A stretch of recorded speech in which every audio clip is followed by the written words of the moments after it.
नमस्कार, मी सतीश साळुंके आणि आपण पाहत आहात सारांश. मंडळी, राजकारणातली गणितं चुकली आणि सामान्य जनतेची नाळ तुटली तर भल्या भल्या नेत्यांच्याही नशिबाला विजनवास येत असतो. असंच काहीचं चित्र झालेलं आहे बीडचे माजी मंत्री जयदत्त क्षीरसागर यांचं. उपमंत्री, मग सार्वजनिक बांधकाम उपक्रम मंत्री, ऊर्जा मंत्री अशी अनेक खाती यशस्वीपणे सांभाळणारे जयदत्त क्षीरसागर. एकेकाळी बीड जिल्ह्यावर निर्विवाद वर्चस्व ठेवणारे जयदत्त क्षीरसागर स्थानिक स्वराज्य संस्था, पंचायत समिती, साखर कारखाना, सूतगिरणी, शिक्षण संस्था या सगळ्या संस्थानांचे मठाधिपती जयदत्त क्षीरसागर. जयदत्त क्षीरसागर यांचा हा उज्ज्वल भूतकाळ आणि दोन्ही पुतण्यांच्या राजकारणामुळे कमालीचे अडगळीला पडलेले जयदत्त क्षीरसागर. तळ्यात की मळ्यात या त्रिशंकू राजकारणामुळे राजकारणाच्या सीमेवर उभे असणारे क्षीरसागर आज विधानसभेच्या तिकिटासाठी विविध पक्षाच्या दरवाज्याची डोरबेल वाजवत आहेत. हा दुःखद वर्तमान काळ. आमदार संदीप क्षीरसागर यांनी काका जयदत्त यांना बाजूला सारून त्यांच्याच राष्ट्रवादीचं तिकीट आणलं, तर दुसरे पुतणे डॉक्टर योगेश क्षीरसागर यांनीही भाजपमध्ये प्रवेश करून काका जयदत्त क्षीरसागर यांना आश्चर्यचकित केलं. या दोन्ही संकटकाळी जयदत्त क्षीरसागरांनी निवडलेले पर्याय हे राजकीय दृष्ट्या फारसे परिपक्व नव्हते, अशी चर्चा आज चालू आहे. खरं तर जयदत्त क्षीरसागर यांची जी पॉलिटिकली स्पेस आहे ती ओबीसीचे नेते म्हणूनच. पण जयदत्त क्षीरसागर असो वा आमदार संदीप क्षीरसागर असो वा योगेश क्षीरसागर यांनी ओबीसीसाठी काय केलं?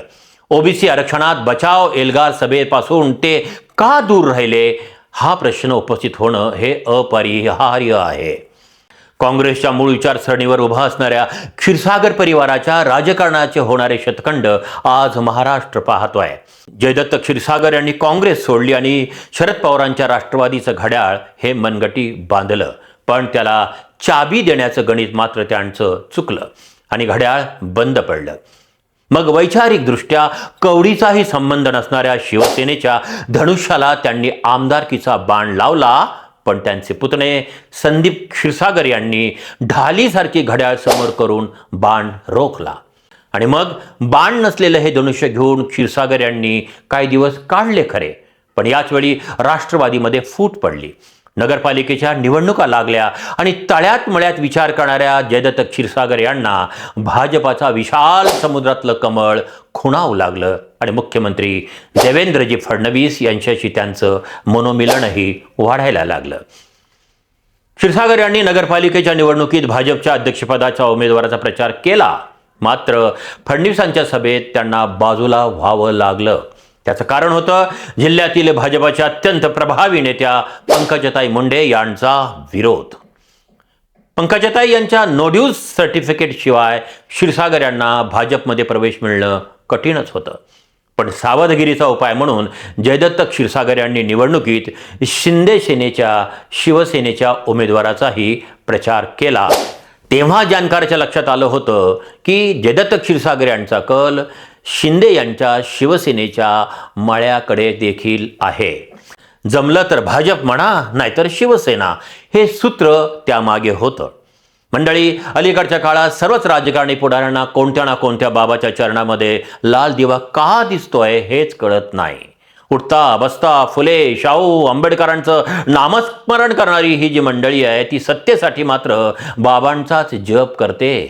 जयदत्त क्षीरसागर यांनी नव्या घराच्या शोधासाठी नाशिकचे महंत सुधीरदास महाराज यांचं दर्शन घेतलं.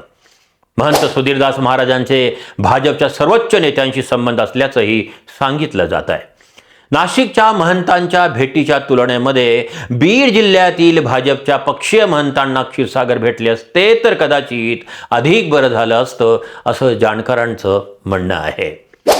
मंडळी, जयदत्त क्षीरसागर यांना केवळ विधानसभेत जायचं नाही तर त्यांना विधानसभेमध्ये जाऊन मंत्रीपदही हवं आहे, असंच एकंदरीत चित्र सध्या दिसतंय.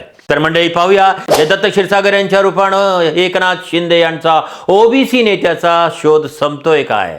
लोकप्रिय आणि तडफदार नेत्या पंकजताई मुंडे यांना पर्याय म्हणून मुख्यमंत्री देवेंद्रजी फडणवीस जयदत्त क्षीरसागर यांना पसंती देऊन नवीन रिस्क घेतायत काय, की पुन्हा जयदत्त क्षीरसागर यांच्या हातून हाही मुहूर्त टळणार आहे? नमस्कार, मी सतीश साळुंके आणि तुम्ही पाहत होता सारांश. जर हा व्हिडिओ तुम्हाला आवडला असेल तर त्याला जरूर लाईक करा, त्याला शेअर करा, कॉमेंट्स करा आणि जर तुम्ही यूट्यूबवर हा व्हिडिओ पाहत असाल तर त्याला या चॅनलला तुम्ही सबस्क्राईब करा.